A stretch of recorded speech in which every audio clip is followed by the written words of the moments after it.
Phyllis Summers had always been numerous effects, unpredictable, brilliant, intrepid, but unnoticeable was no way one of them. So when she dissolved without a trace, it didn't just raise eyebrows in Genoa City, it burned a full-bloated extremity that transferred shockwaves through everyone who had ever crossed her path. One moment she was there, fiery and changeable as ever, and the coming, she was gone, leaving behind nothing but unanswered questions and a silence that felt far too deliberate to be accidental. No calls, no dispatches, no dramatic farewell, just absence. And for those who knew Phyllis best, that was the most intimidating indication of all. Jack Abbott was the first to smell that Commodity was deeply wrong. At first, he tried to explain it. Phyllis had a history of impulsive opinions, after all. Perhaps she demanded space. Perhaps she had taken off to clear her head. But as hours turned into a full day with no word, his instincts shifted from mild concern to a eating dread that settled deep in his casket. Jack had seen Phyllis at her worst and her stylish, and one thing he knew with certainty was that she no way faded still. Indeed, in chaos, she left a trail. This time, there was nothing. That scarified him. Billy Abbott, on the other hand, didn't bother with denial. The moment he heard Phyllis was missing, his response was immediate and explosive. He stormed into Jack's office, his agitation slightly contained, demanding answers that no bone sounded suitable to give. His mind contended through worst-case scripts, each darker than the last. Billy had his own complicated history with Phyllis's passion, treason, fidelity, resentment, but beneath it all was a connection that ran deeper than either of them liked to admit. And now, with her gone, that connection felt like a raw wimwams, exposed and palpitating with fear. "This isn't like her," Billy claimed, pacing like a boxed beast. "She doesn't just evaporate. Not without stirring Commodity over first." Jack didn't argue. He couldn't. Because Billy was right. Together, the sisters began making together the last given moments before Phyllis faded. She had been seen the night before, tense, distracted, but not entirely out of character. There had been whispers of a battle, though no one could confirm with whom. Some said she had been arguing on the phone. Others claimed she looked like she was being followed. But nothing concrete, nothing solid enough to make a proposition on. Just fractions, like shards of a glass, reflecting a distorted interpretation of the verity. As the hours passed, the pressure escalated. Jack reached out to every contact he had, still pulling strings to gather information without drawing too important attention. Billy, less subtle, pushed harder, questioning anyone who might have seen or heard Commodity, his intensity making people nervous. The further they searched, the further unsettling the situation came. There were no signs of struggle, no substantiation of a planned flight, no physical exertion that suggested she had left freely. It was as if she had been cancelled. And that possibility, hijacking, foul play, hung heavy in the air, implied but insolvable to ignore. Jack set up himself replaying his last discussion with Phyllis over and over again. Had he missed Commodity? A hint, a warning, a cry for help hidden beneath her usual bravado? Remorse crept by, sharp and unforgiving. However, could he have stopped it? Could he have seen it coming? These questions visited him, each one digging deeper into his heart. If Commodity had happened to her. Billy, meanwhile, refused to decelerate down. Where Jack leaned into strategy, Billy leaned into instinct. He began connecting blotches that may or may not have was, suspecting everyone from business rivals to old adversaries. And with Phyllis, there was no deficit of those.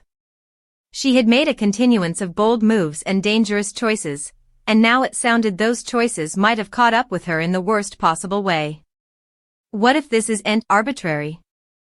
Billy said one night, his voice low but violent. What if someone eventually decided to take her down, for good? Jack didn't want to believe it, but he couldn't dismiss it moreover. As the disquisition strengthened, new details began to surface as small, disquieting pieces that only added to the riddle. A security camera near the last place Phyllis was seen had accessibly conked during the exact window of her exposure. Her phone had been turned off, its last signal reverberating from a position that led nowhere. And also there was the auto, her auto, set up abandoned on the side of a quiet road, keys still in the ignition, but no sign of her. That discovery hit Jack and Billy like a punch to the gut. This wasn't a robotic escape. This was commodity differently. Commodity calculated. Fear began to set in, not just for them, but for everyone connected to Phyllis. The reality was getting harder to deny. This was serious. Conceivably deadly serious. Jack tried to maintain control, to be the steady force everyone reckoned on, but cracks were starting to show. Late at night, when he was alone, the fear would creep in, suffocating and grim. He knew Phyllis. He knew her strength, her adaptability. But indeed the strongest people had limits, and if she was in peril, Billy, on the other hand, conducted his fear into wrathfulness. He came more aggressive, more reckless, pushing boundaries in his hunt for answers. He wasn't willing to stay for the verity to come to him, he was going to drag it into the light, no matter what it bring. Days passed, but the riddle only strengthened. Every lead sounded to end in a dead end. Every indication raised further questions than it answered. And through it all, one fact remained unchanged: Phyllis was gone. The query was unsupportable. For Jack, it was the not knowing that hurt the most. However, he demanded to know if commodity had happened to her. He demanded check, indeed, if it came with pain. But this limbo, this endless waiting, was its own kind of torture. For Billy, it was the helplessness. He abominated feeling helpless, abominated that no matter how hard he pushed, he couldn't force the verity to reveal itself. It went against everything he was. But neither of them was ready to give up. Because deep down, beneath the fear and the frustration, there was still hope. Hope that Phyllis was out there nearly alive. Hope that this story wasn't over yet. And hope that when the verity eventually came out, it would lead them back to her, before it was too late. The longer Phyllis remained missing, the further the situation shifted from intimidating to unbelievable. Genoa City had seen its fair share of dishonors, backstabbings, and shocking twists, but this felt different. This wasn't just another scheme or emotional fallout staying to explode into public drama. This was a void, a silence that refused to be filled, and it was beginning to consume everyone connected to her. Jack refused to let that silence palm. By the third day, he'd turned his concern into a full-scale, behind-the-scenes operation. Every connection he'd erected over the times, business associates, private investigators, indeed old favors owed, was now being called in. He kept effects discreet, not wanting to spark fear or rumors that could helical out of control, but his determination was unmistakable. Phyllis signified. And he wasn't about to sit back while she remained out of reach. Billy, meanwhile, had abandoned slyness altogether. However, Billy was flipping the board, if Jack was playing chess. He began digging into Phyllis's history with grim intensity, reconsidering old conflicts that numerous had long since buried. He questioned whether this exposure was truly about the present, or if it was vengeance eventually catching up from times agone. Phyllis had crossed important people, ruined lives, exposed secrets. It didn't take important imagination to believe someone might want vengeance. And Billy wasn't hysterical to say it out loud. "This isn't arbitrary," he told Jack one evening, his voice rough from prostration. "You do'n't just vanish like this unless someone wants you gone or you're running from commodity big." Jack looked at him precisely. "And which do you suppose it is?" Billy dithered for a bit of a alternate. "That's what scares me. It could be both." That possibility dallied between them like a storm pall ready to burst. As further time passed, the emotional risk came insolvable to ignore. Jack set up himself drifting into recollections he hadn't redefined in times, moments with Phyllis that were complicated, messy, but incontrovertibly real. Their connection had no way been simple. It had been filled with passion, conflict, remission, and heartache. Yet through it each, there had always been commodity that pulled them back into each other's route. And now she was gone. Billy's recollections were just as tangled. He flashed back the fire in her, the way she challenged him, pushed him, understood corridor of him that others didn't. He also flashed back the chaos, the consequences, the damage left before. But none of that signified now. What signified was chancing her. And time was slipping. Also, just when it sounded like they were running in circles, commodity changed. It wasn't important, just a small, nearly insignificant detail that surfaced during one of Billy's more aggressive inquiries. Someone had seen Phyllis the night she faded, not just seen her, but seen her with someone differently. A man. Strange. Tense. The kind of commerce that didn't look friendly. Billy seized on it incontinently. Who's he? He demanded. The substantiation couldn't say. The lighting had been poor, the moment detail. But there was commodity about the description, commodity that didn't sit right.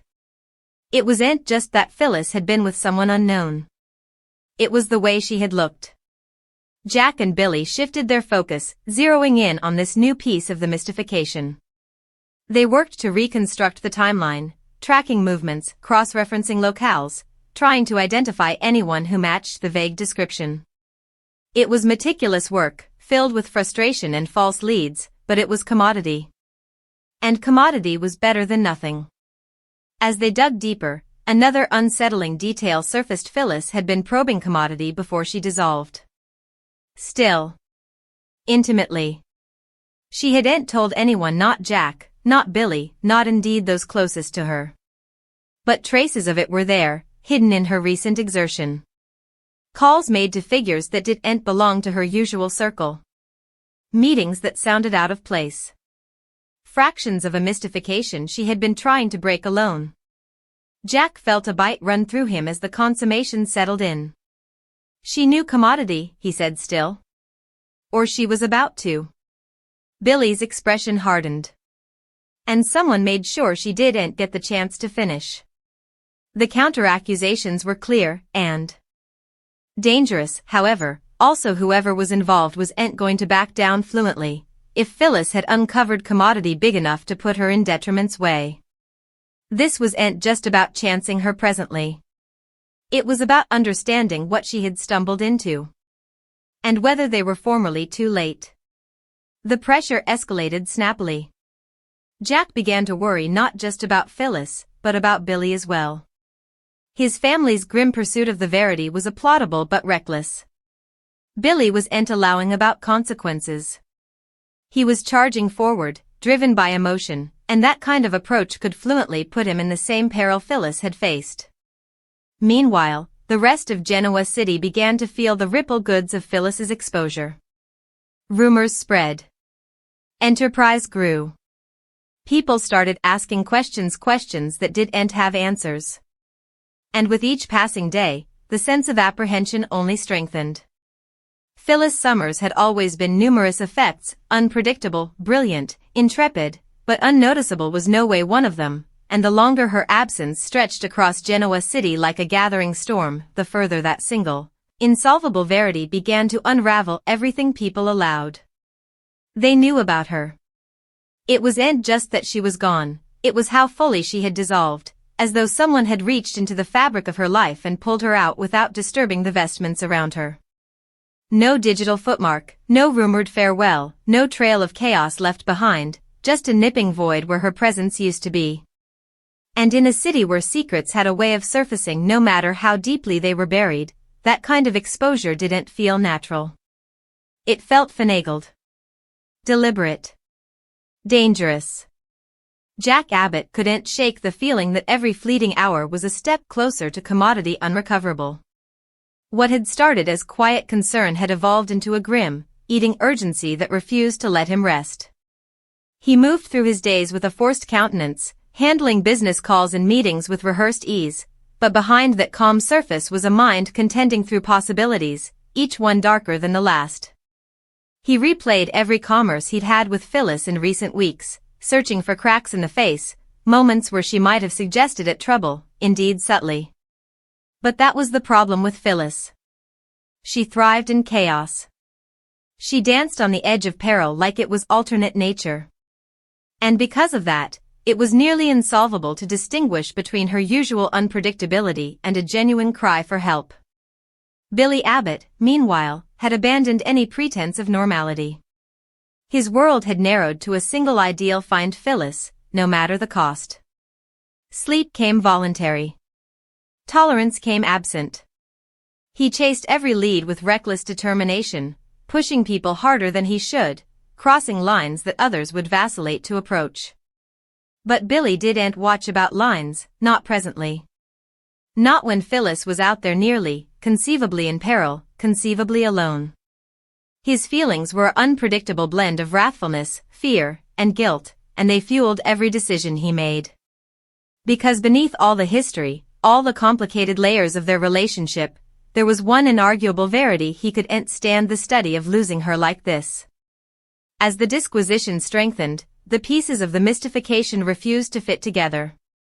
Rather of forming a clear picture, they created more confusion, further contradictions. One substantiation claimed Phyllis had sounded agitated the night she faded, glancing over her shoulder as if she anticipated someone to be there. Another claimed she looked focused, determined, like she was on the verge of commodity important. And also there were the inconsistencies in her movements, places she had visited that didn't align with her usual routine, calls made to connections that didn't live in any egregious environment. It was as though she had been operating in a resemblant interpretation of her life, one that no bone differently had access to. It had been located on a quiet stretch of road just outside the megacity limits, situated in a way that sounded nearly purposeful, neither abandoned in fear nor left carelessly. The keys were still in the ignition. The motorist's door slightly ajar. But there was no sign of struggle. No broken glass. No blood. Nothing that screamed violence. And that made it indeed more unsettling. Jack stood there, gaping at the vehicle as if it might offer answers simply by being. This was wrong. All of it was wrong. However, why leave the auto like this? Why not carry it more convincingly, or hide it entirely? And if she had left on her own, why walk down without taking anything with her? If someone had taken Phyllis. Billy saw it else. This is a communication, he said, his voice low and tense. Whoever did this, they want us to know she's gone. Jack turned to him sprucely. Or she wants us to suppose that. Billy shook his head. No. This doesn't feel like her. This feels like someone playing with us. That idea dallied, heavy and unsettling. Because if Billy was right, if someone was designedly manipulating the situation, also this wasn't just about Phyllis presently. It was about control. Power. And whoever held it was staying one step ahead. As investigators trolled through the auto, another detail surfaced, one that transferred a bite through both men. Phyllis's phone wasn't there. It hadn't been left behind, like everything differently. It was missing. Which meant one thing. Wherever Phyllis was, if she was still alive, her phone might be the only link to chancing her. That possibility reignited their determination with renewed intensity. Jack began coordinating with tech specialists, trying to track any signal, any digital trace that could point them in the right direction. Billy doubled down on his ground position hunt, reconsidering locales, re-questioning substantiations, refusing to let any detail slip through the cracks. And also, just when it sounded like they were chasing murk again, the break came. A clunk. Detail. Weak. Nearly inappreciable. But real. Jack's phone lit up with the announcement, and for a moment everything additional faded into the background. His heart pounded as he goggled at the screen, recycling what it meant. This wasn't a coexistence. This wasn't a glitch. This was Phyllis. Or at least, it was her phone. He called Billy incontinently, his voice tight with urgency as he bared the information. There was no vacillation on the other end, no questions, no mistrustfulness. Just action. Within twinkles, they were both on their way, contending toward the position where the signal had appeared. It wasn't far, but it wasn't close enough moreover. Every alternate felt stretched, every detention unsupportable. Business lights came obstacles. Distance came an adversary. Neither of them spoke much during the drive. Because both were